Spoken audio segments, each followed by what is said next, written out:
Attack of the Living, a terrifying zombie's tale, an audio story. Come closer, my young friends, as the moon rises on this chill night.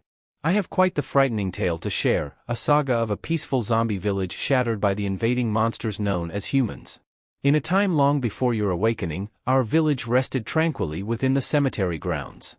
Generation upon generation of zombies called it home, finding comfort among the crypts, cottages and caverns of our cherished burial plots. Each night we would rise, greeted by the twinkling of stars overhead. We tended to our gardens, harvesting wormwort, deadly nightshade, and other fine plants. Occasionally a foodshed zombie would come by with a fresh batch of brains, still quivering with memories for us to savor. The zombie children would play hide and seek amongst the headstones, their joyful moans echoing through the hills.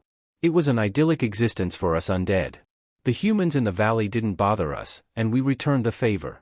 But over the decades, the human villages grew larger, slowly spreading across the valley below. Dark plumes of smoke from their dwellings began clouding the skies. Still we paid them no mind, confident in the solitude of our cemetery home. As their numbers increased, their curiosity drew them towards the hillside.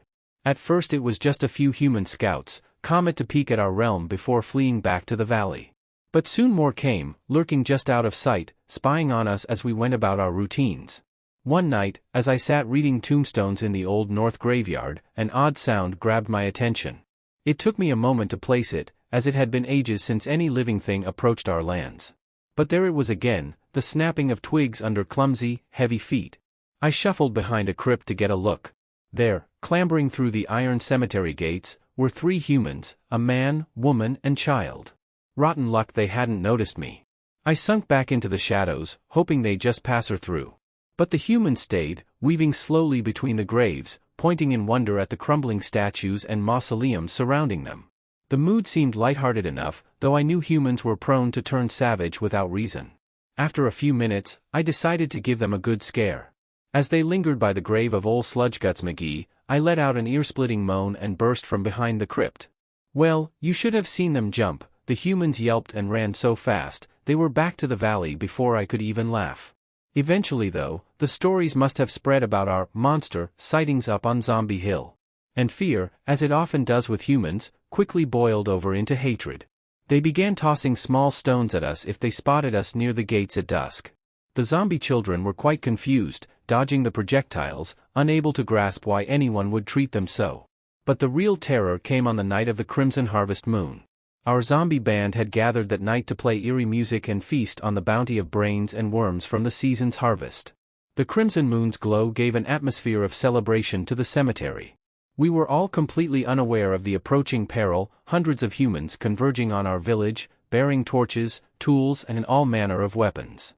By the time we heard the first bloodthirsty cries, it was too late. The human mob poured through the iron gates, waving their fiery torches that cast menacing shadows down the moonlit paths between crypts. Sally Screamheart was the first to be attacked, surrounded by a group of humans who tore off her limbs and smashed her bones before setting her ablaze. Little Timmy Tombstone cried out for his parents as angry humans trampled over his small body, reducing him to a pile of gray flesh. The horrors multiplied, the humans showing no remorse for any zombie, adult, or child. Our beautiful moonlight village became a charnel house. Many of us fled for the woods and caves, pursued by the ruthless mobs. They had brought bolts and boards to seal us inside our crypts, trapping cousins, grandparents, entire families for a slow, agonizing demise. The scariest part was the humans' laughter and cheers as they unleashed their carnage. Even the youngest among them relished the chance to spill zombie blood. It was hatred in its rawest form. In the weeks that followed, those of us who escaped would return to the destroyed village under the cover of darkness to search for any survivors. But even then, we could often hear the humans in the distance, making sure we did not dare resettle our ancestral home. So take this warning deeply to heart, my dear young friends. Avoid contact with living humans whenever possible. Their appearances may seem almost funny, with their awkward jerky motions and strange pink flesh. But they are infinitely dangerous and capable of unspeakable violence. Stay cautious and alert. Keep to the shadows, and move only at night through the most secretive routes. One day, we may reclaim our beautiful moonlit village. But for now, we must protect ourselves, and honor the memories of those we tragically lost. Rest peacefully now, children. And fear not, we zombies are made of stronger stuff than any human can comprehend. They may have damaged our village, but our community still endures.